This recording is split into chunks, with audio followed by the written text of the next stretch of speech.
Quando o Geraldo Alckmin ele aceitou ser vice-presidente na chapa Lula, eu acredito que assim, muita gente teve a mesma sensação que eu, né? Que uma barreira ela foi quebrada, uma linha na política ela foi cruzada, né? Porque se você falar 5, 6, 7, 8 anos atrás, 10 anos atrás, que o Alckmin um dia seria vice-presidente na chapa Lula, ninguém acreditaria, né? Porque assim, principalmente para as pessoas que estavam começando a se politizar, no meu caso, né? Tava bem no comecinho, a impressão que dava, lógico, era uma ignorância maior do que hoje, na época, de imaginar um bipartidarismo no Brasil, né? O PSDB à direita, o PT à esquerda. É isso que a gente tinha, né? Tinha aquela briga e tal. E aí acontecendo tudo, Lava Jato, depois impedimento da Dilma e tal.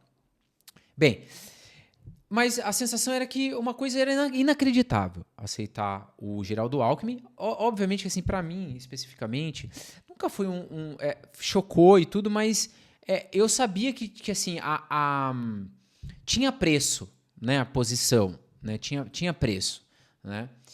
Principalmente do Alckmin, né? Que sempre foi aquele cara sem sal, aquele cara que é o político profissional, que não toma partido, que as sabatinas, os debates eram aquela coisa cronometrada, ensaiada, não é orgânico, né? Se o Alckmin fala, não é aquela coisa orgânica, aquela coisa verdadeira, né? Tudo arquitetado, né? Bem, e por que eu estou falando isso? Porque na eleição da Prefeitura de São Paulo, principalmente agora no segundo turno, eu acho que mais uma linha foi cruzada na política, né? Por que eu digo isso? Para quem não acompanhou, a eleição da Prefeitura de São Paulo foi tomada por fake news, falando especificamente do Pablo Marçal, né? Fake news, baixo nível, né? Além de ele ter trazido, né, contribuído para a podridão do discurso político, ele extraiu o pior de todos os candidatos, né? Então ele é tóxico nesse nível, né? Porque é uma pessoa muito habilidosa, mas não necessariamente habilidosa para o bem, né? Então extraiu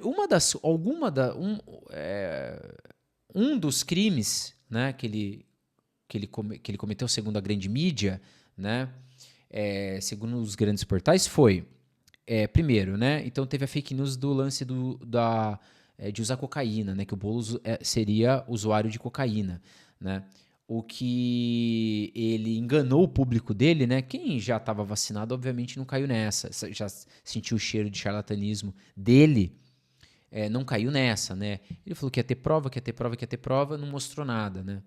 E depois ele veio com o mais grave ainda, que foi um laudo falso, né? Que foi tão genial essa elaboração que descobriram em menos de um dia, né? De tão bem feito que foi. Que é um laudo falso que havia um laudo falso atestando que o Guilherme Boulos, então candidato à prefeitura de São Paulo, havia ficado internado numa clínica de reabilitação, etc. O que veio a provar que é falso. Bem, aconteceu tudo isso, então assim, o Boulos chegou a fazer vídeo para ser postado por decisão judicial nas redes sociais do Pablo Marçal, vide as mentiras que foram criadas contra ele, contra o Boulos, né? E o Boulos a todo momento usando nas sabatinas, nos debates, que assim, ele tem filhas e pedindo para as pessoas se colocarem no lugar das filhas dele, assistindo pessoas mentindo a seu respeito, que era no caso do Pablo Marçal. E assim, a gente se colocando no lugar, nossa, imagina eu com filho, né? Assistindo eu, uma pessoa pública, as pessoas inventando mentiras contra mim, nossa, que absurdo que seria. Bem, e depois de tudo isso, na semana que antecedeu agora o segundo turno, o Boulos foi convidado pelo Pablo Marçal a uma sabatina, né? Ele chamou de entrevista de emprego, no canal do Pablo Marçal. Uma entrevista ali, né? Não pode se chamar de sabatina, porque foi uma coisa bem suave. E só bolinha quicando pro Boulos, né? Deu espaço pro Boulos contar todos os seus projetos, etc, etc. Só bolinha quicando. Só bolinha quicando. O Pablo Marçal só levantava a bola e o Boulos chutava pro gol. Então eu queria fazer com essa conexão porque no momento que isso aconteceu, para mim, uma linha foi cruzada, né, na política de novo, né? Então, assim, você ter todas essas situações, esses crimes eleitorais que o Pablo Marçal cometeu, principalmente em relação ao Guilherme Boulos, e o cara se sujeitar. Eu não faço juízo de valor, né? Então, quando eu comento do Pablo Marçal, eu falo o seguinte: para mim, é uma pessoa desvirtuada querendo enganar as pessoas. Eu não estou julgando o caráter dele, né? Eu não sinto confiança. O Guilherme Boulos, o que eu conheço muito pouco do trabalho dele, só que para uma pessoa que é de um partido, né? É um partido, né? O PSOL ele é um partido, não é legenda igual a União Brasil. Você tem trocentos candidatos lá dentro, cada um meio que de um espectro e vida que segue. A maioria do centrão que segue o fluxo aí. Tem preço, né? A dignidade, o caráter, né? De novo, não é juízo de valor, né? Eu não o conheço, mas com todas essas situações, principalmente que ele mesmo deixou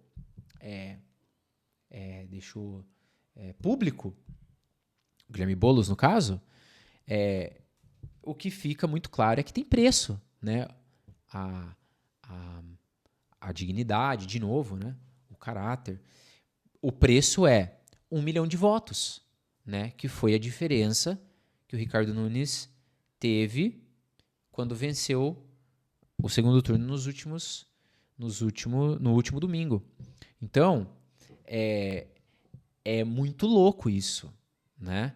Porque, assim, é a síndrome de Estocolmo, né? Que a vítima acaba se apaixonando pelo seu agressor, alguma coisa nesse sentido. Parece isso, né? Porque quando a gente acha que, assim, puta, tudo bem, agora sim eu já vi de tudo na política, né? E assim, eu sei que acontecem coisas sérias todos os dias. Enquanto nós estamos aqui, eu gravando esse vídeo, e quem estiver assistindo esse vídeo, tem alguém em algum lugar pensando em alguma prefeitura, em alguma Câmara de Vereadores, em alguma Assembleia, pensando em como levar vantagem, em como desviar dinheiro, em como continuar ineficiente, né? Isso é uma questão, né? O desvio de dinheiro público ele é profundamente nocivo, mas eu acho que ele não sai mais caro do que a ineficiência política. Isso eu acho que sai muito mais caro do que qualquer desvio, né? A falta de vontade política, né? Isso eu acho que é muito mais grave do que qualquer outro desvio, seja ele qual for o tamanho. Bem, mas de qualquer forma, então assim, eu acho que fica a reflexão, né? Assim, quanto vale o meu caráter, né? Quanto vale a minha dignidade, né? Agora é a gente esperar o próximo fenômeno, né? Não sei, quem sabe, né? O Pablo Marçal sai para presidente e o José Dirceu sai de vice nas próximas eleições, né? Eu não duvido de mais nada. E aproveitando, se qualquer um quiser pesquisar, só para aproveitando falando de José Dirceu, o José Dirceu teve as suas sentenças anuladas pelo Supremo Tribunal Federal, salvo engano pelo próprio Gilmar Mendes, tá? Então foram anuladas as condenações, ou seja, provas, e uma coisa que o Sérgio Moro mencionou muito bem colocada, não é a sentença do Sérgio Moro, né? Teve um colegiado que atestou a condenação, atestou as provas, teve um tribunal regional e teve um superior tribunal de justiça. Então foram vários juízes que comprovaram a ilegalidade, as provas e a sentença, e com uma canetada elas foram anuladas essa semana. Fim.